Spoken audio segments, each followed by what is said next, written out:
See, today's the age, the time, the spirit of the time, as they call it, is one of great deal of emotional and psychological independence.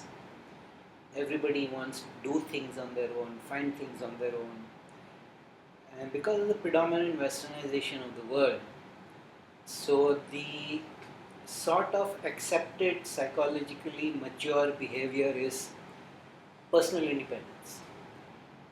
So when you see a guru, a formal guru, and you see the organization, and you see all the feet touching and emotional excessive behavior and all the groveling, you begin to think this surely cannot be a valid spiritual path, or how embarrassing, how can I do that?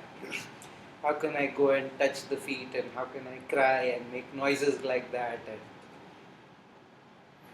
so those are all the external behaviors that have come up around a parampara. Parampara is any spiritual process that is taught in lineage. Any spiritual process, any spiritual method that is taught in lineage is called a parampara. Now, there are multiple paramparas. All the paramparas, again, they depend earth, water, fire, air. Are you emotional? Are you intellectual? Are you body centric? Or are you energy centric? So the paramparas generally hive off into dominance of one or the other. There are intellectual paramparas, there are emotional paramparas. So depending on, but that is not what I'm going to talk about today. I've already spoken about the qualities of parampara. It's up on YouTube. Those who are interested can see that. What the different types of paramparas do. I'm going to talk about, more importantly, why spiritual process, why any kind of sadhana, why any kind of personal development requires us to be involved with the parampara.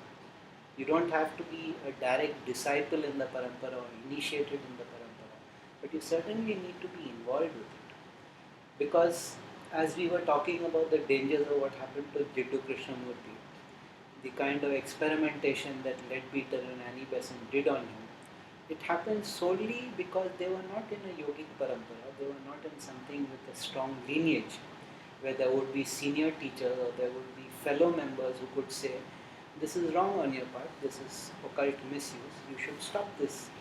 And because of that, what could have been, he was very literally a world teacher. What could have been a world teacher became a world confuser,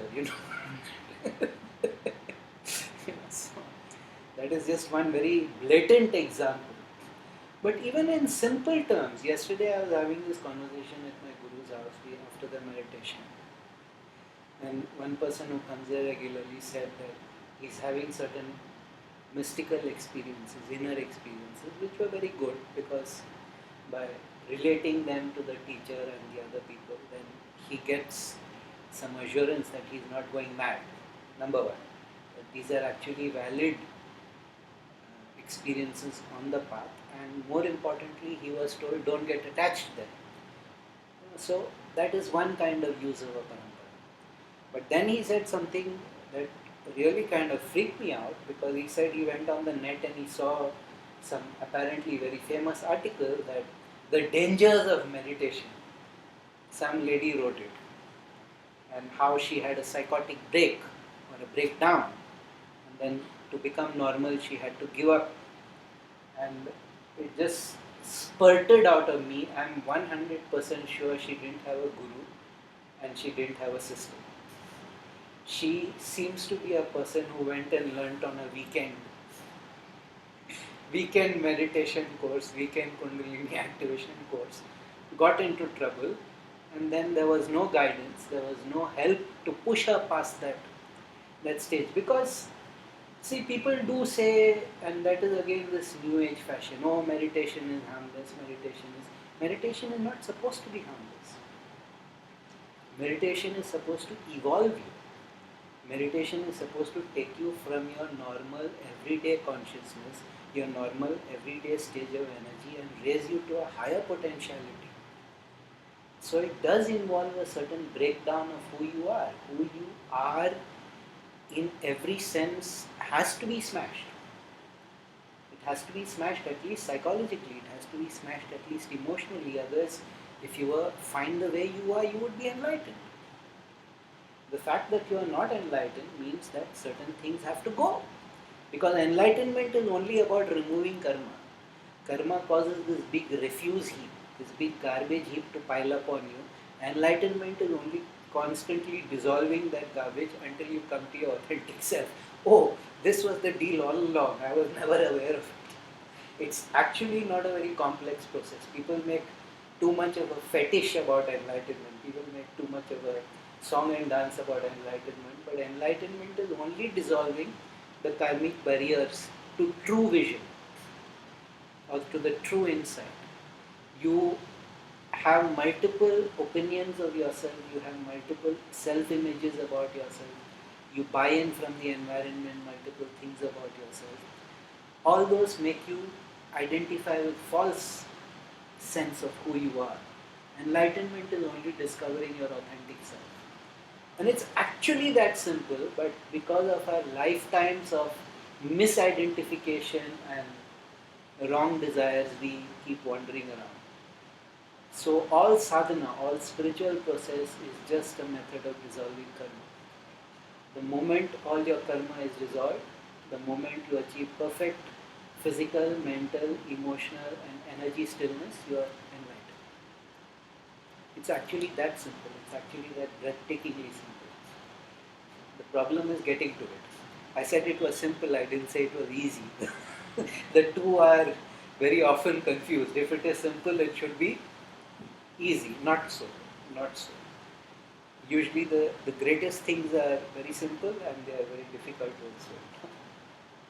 So it's that simple. But in a parampara, when you have a parampara, you have multiple sources of support because you are, once you start a spiritual practice of meditation or pranayama, you begin to evolve.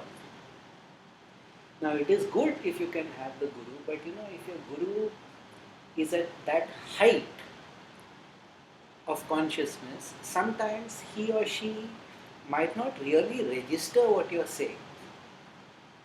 Very often the gurus, because the mind is still, they don't have any flow of thoughts anymore and they are living in that altered state of consciousness.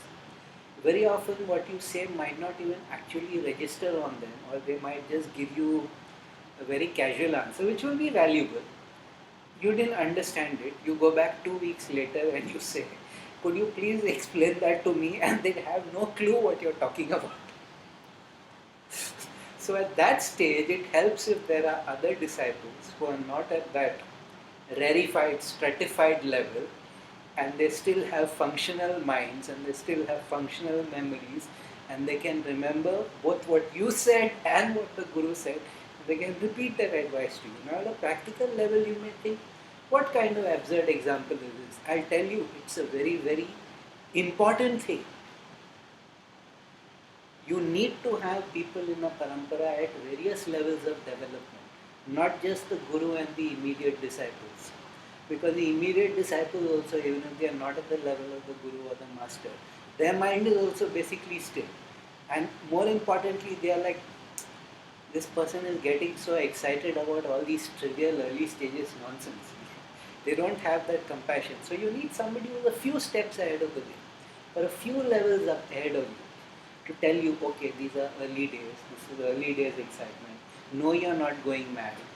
No, that thing is actually your imagination. So you need that, especially when you do these spiritual processes. One of the most interesting delusions that arises, in my previous lifetime I was a very famous person. So a couple of days back, somebody told me that they were Maharani of Jhansi, in their last life. So I was very excited because I am a student of history. I really wanted to know, because we really don't know how Jhansi Rani died. She was basically defeated and ran into the forest and must have died wandering somewhere. So how did you die? This person has no clue. This person does not know. There are enough historical records. This person does not know that Maharani Jhansi as a child used to have smallpox. And so she was pitted. and she was very sensitive about that. So she used to always appear in public with her sandalwood paste and powder, and she doesn't know that either. She doesn't know anything about the life and times, all of which are very well documented. You see, she was a public domain figure. She lived in the public consciousness. Unfortunately, all the other people who are meditating or learning with her all seem to be reincarnations of famous people also. No. So, in these sort of new age circles, there is this whole unspoken agreement. I will not challenge your delusion if you accept my illusion.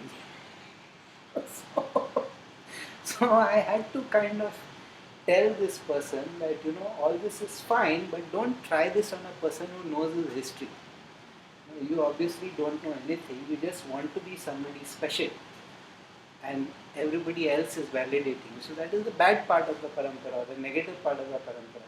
So the minute you come to a place where everybody seems to be a reincarnation of somebody famous, I think you are in a pretty good understanding that this might not be the real deal. Because if she had told me I used to clean the palki of Maharani Jhansi, I would have probably believed her. That's authentic. That's a real deal. Or, I used to rub down the horses. That's probably. But nobody ever remembers themselves being ordinary. They are always these extraordinary. So in a good parampara, when people start getting these delusions, which they basically picked up from History Channel or Discovery or National Geographic or childhood memories or their grandmother's stories, in a good parampara, people would say, no, you are not the reincarnation of that person. The truth is, Maharaji Jhansi is actually quite an advanced yogi. She was part of a whole group of yogis who took incarnation to awaken India. So she's actually in another plane doing meditation there. That's besides the point. That's besides the point. The point is this belief that I am the reincarnation of somebody special. This belief that I am having these extraordinary, people learn meditation for 2 weeks and they suddenly decide that we have experienced samadhi or we have become enlightened. It's like you learn 2 asanas and you open up a yoga studio. It's those kind of. So these pitfalls, these very obvious pitfalls that are innate in human personality, the parampara saves you from them. And when you have a genuinely extraordinary experience, the parampara has people who will say yes, but that is not the deal. Move forward. We saw something very interesting yesterday because the master was teaching, but the newcomers or the people in the intermediate stage, not the experienced people, they didn't realize that she's teaching.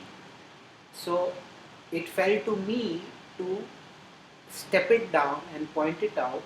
You just got 2 very, very important points of teaching. You just got 2 very because they don't realize that's how masters teach.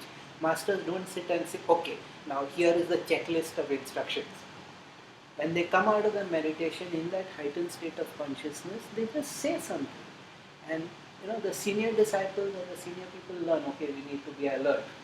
We need to be aware because teaching happens in those relaxed moments.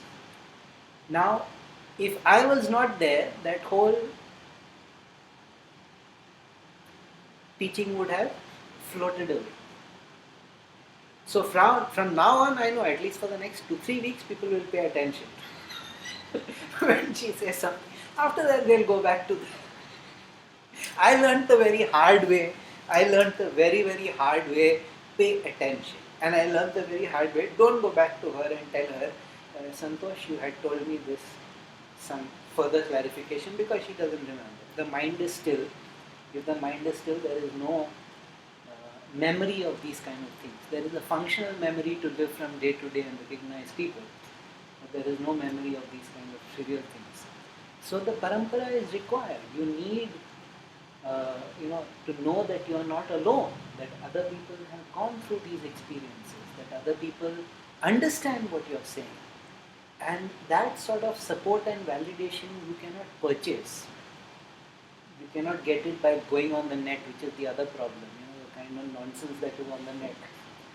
And then people start thinking, why has this not happened? Because people have a checklist of spiritual experience. It must happen on schedule. I have been meditating and this has not happened to me as yet. So how do you know the authenticity? Which is why I keep saying, when you're learning a sadhana, when you're learning a spiritual process, the first question you ask to the person is, who taught you?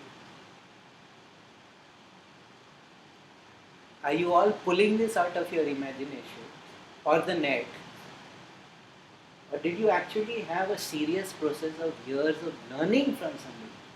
And minimum 4 years. You're not allowed to teach any process that you learn unless you practice it for minimum 4 years. That's a rule everywhere, even in the martial arts.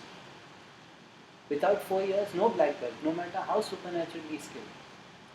The second question you ask is, who taught your teacher's teacher? Because you need to know it is an authentic lineage. So if the person says that Shiva Shankar appeared to me and transmitted, he might not be lying, but the chances are greater that the person is in some kind of imaginative delusion. Yeah? It's very, very rare for an energy initiation. It's very rare. It's much easier for the universe to send a physical life and blood master. It's very exceptionally rare for an energy initiation to happen. It's very rare. So when somebody says it's an energy initiation, again you need people on advanced level of yoga to know whether it's the truth or not. Now after you find out, okay, who's your teacher, who's your teacher's teacher, who's your teacher's teacher's teacher, is there any kind of system? Is there any kind of scripture? Is there any kind of organized teaching? Is there a word for their system? Or again, is the person making it all up on the spot? Is there a formal definition of the system? What is the system supposed to achieve? Who are the other people who have learned the system? And all these are perfectly permissible questions in yoga. Anybody who says, how dare you ask me? How dare you question me? In yoga, you are not even supposed to accept a person as a guru without trying for 3 years. You are allowed to test for 3 years. If you keep testing beyond 3 years, then you have become impertinent and the universe says you are not ready. Go away. But for 3 years you are allowed to test the person before accepting as a guru. After that, if you accept, then you cannot question. Because there are certain rules how it plays out. That I have also talked about elsewhere. We don't need to get into that. One more important thing, one more very, very important thing about this Parampara and lineage. People keep asking this question. How do you know that this person is my guru? Yes, it's the world famous $1 million permanent and perpetual question. So, a few answers are there. One of my friends gave 2 answers yesterday. One answer is very valid, one answer was not valid. But I didn't challenge it because it would be embarrassing. So one of the answers was that if you find that your peace of mind and your peace of heart is increasing the more you sit with this person, then that is a valid and authentic test. Now, that is 100% true. If you go to that person and you find that you're becoming more peaceful at all levels, your body is more peaceful, you become more still. Your mind becomes still, your emotion becomes still. Peace of mind, I don't like this peace of mind business. But if you're becoming more peaceful or actually still at all levels, your mind becomes still, your thoughts become still, your emotion becomes still, and if you're in some kind of pranayama, your breath also becomes still. Yes, then that is a very authentic sign. The other thing he said was that my life experience was validated. I wouldn't. This confirmed all my life experiences. I really wouldn't accept that as a criteria because, that is not the purpose of a guru. The purpose of the guru is to take a bazooka, flamethrower to all your conceptions and all your conditionings You know, I remember asking my own teacher, Santosh, I just asked the simple question. Santosh, to the disciple, the Guru is actually death. He just, he just looked at me in that way that the tiger has just seen breakfast, you know. I'll never forget the answer. Yes. That's all. That was the entire answer. To the disciple, the Guru is death. So I cannot accept as a criteria for the Guru. If you're lucky, yes, your Guru and your personal worldviews match. But in most cases, there will be immense discomfort when you sit next to the Guru because the Guru challenges you at so many levels. The Guru shatters you at so many levels. What you thought to be absolutely authentic and true, he just takes this hammer and then you are left in this, why am I here? But for me, personally, because I am a yogi, I am a meditator, I am a Kundalini yoga guy, to me, I have discovered this and I have never seen this in any book, so this is probably the first time this is going to be stated publicly. So, grand day today. It's coming out. I am adding to the sum total of yogic knowledge. To me, what I have discovered, because I've sat with a lot of really great masters and people I respect from my core of my heart and my being. But my criteria for is this person the Guru or not is very simple. Does their energy enter all your chakras? Because if the person is not your Guru, at least one chakra, maybe more, will not open and allow the energy to enter. So they are probably Upagurus. Upagurus are a very well-known thing. There are people who can teach you very significant and valuable things, but they are not the person who can initiate you and put you into the lineage or into the Parampara. That is only the Guru. The Upaguru is the person who can give you spiritual knowledge and even energy. And even a lot of boost and very valuable things they can give you. But to me, this is the test. When you are with that person, do all your chakras open and is the energy entering you? Or is a chakra or two closed? Because I have been with awesome people, Ramesh Balsekar, Master Charles Cannon, Jaggi Vasudev, Guru Nanak, Sri Sri Ravi Shankar. And the connection is very strong with all of them. And I would be the last person to say that you should not learn from people like that. They are awesome people. But to me it is very clear, only with Santosh all the chakras open up. And I can receive the energy at the full mind, body, emotion, organism level. So I know she is my Guru. I was just fortunate that Master Charles Cannon confirmed that. Mataji is your Guru, you should obey. That was enough for me.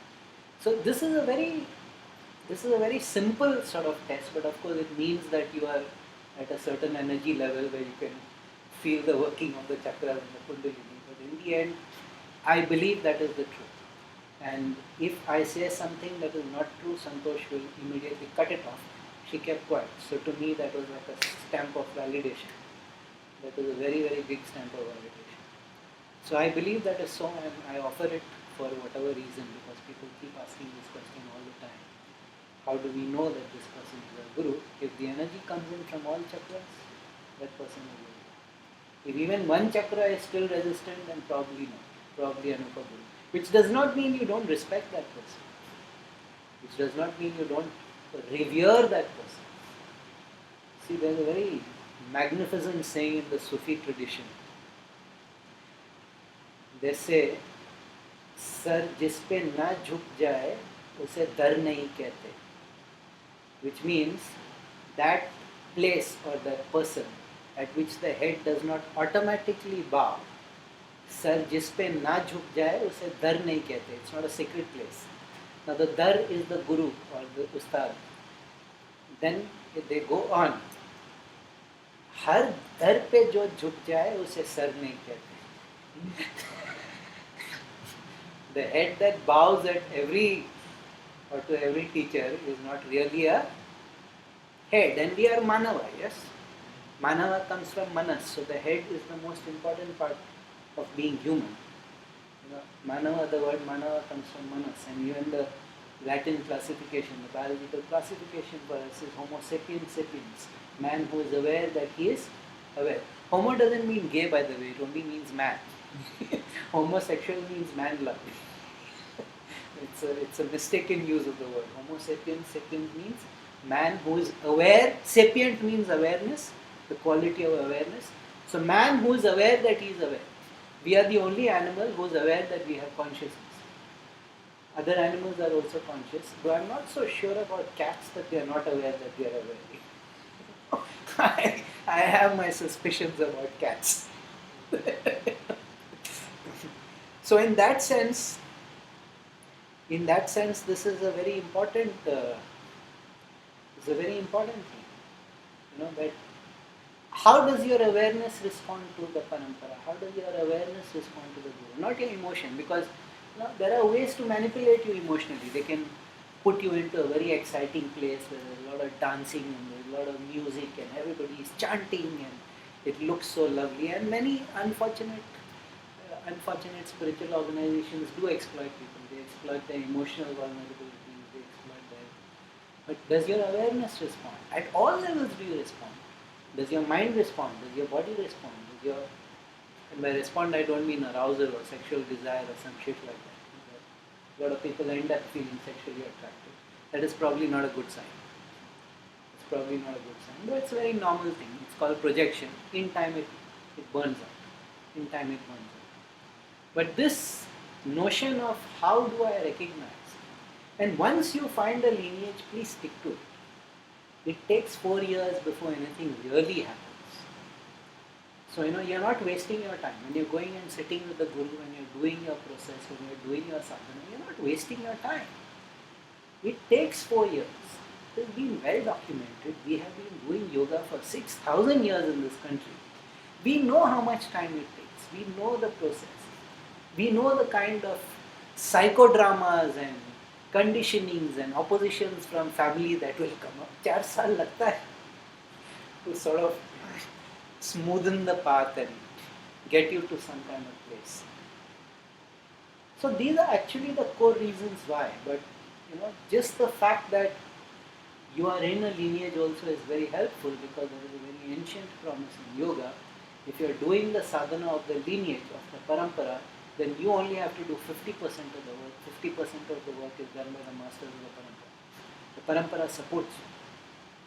So that is an incalculable value. So, I don't blame people as such for going to weekend courses and learning meditation and all that, but certainly we can do better, because most of these things are well documented. And this sense of ego that I cannot be subservient to somebody, nobody is asking me to be subservient. No genuine teacher says, come and touch my feet or put your head on your feet. When you realize the value that you get from that person, your head will automatically go to the feet. I still don't call her Guruji or anything, because I love her name so much, Santosh. It's a quality that I just value. And I like to say that. I like to say Santosh. And in the beginning people would think this fellow is bada badtameez hai, he has no respect. Those who know me know that I am insane when it comes to her. I have absolutely no rationality only in me. But I don't want to say, and she never says, no, you must say Guruji. Whenever people have all these foolish things, because the connection is always at the deepest level of energy. If you are really awakened and your energy has really gone up, you can actually see the lines of energy between your chakra and the Guru's chakra.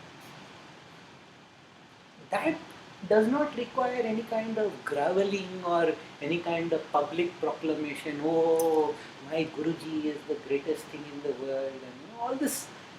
The reason why people don't want to be in a parampara, they don't want to come into an organization, is all the foolishness, and of course, very blatantly the monetary exploitation and the sexual exploitation.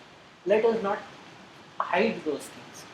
But you have a responsibility. Find an organization where this rubbish is not happening. Find a teacher where this rubbish is not happening. Why blame 3 years? You have 3 years to test the person before you accept. You have 4 years to practice your sadhana. So that's 7 years. If after 7 years you still end up in that mess, you've really not been trying.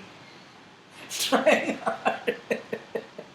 In 7 years, not even one cell in your body is the original cell. You're at a cellular level, every 7 years there is not even one original cell left. The body transforms.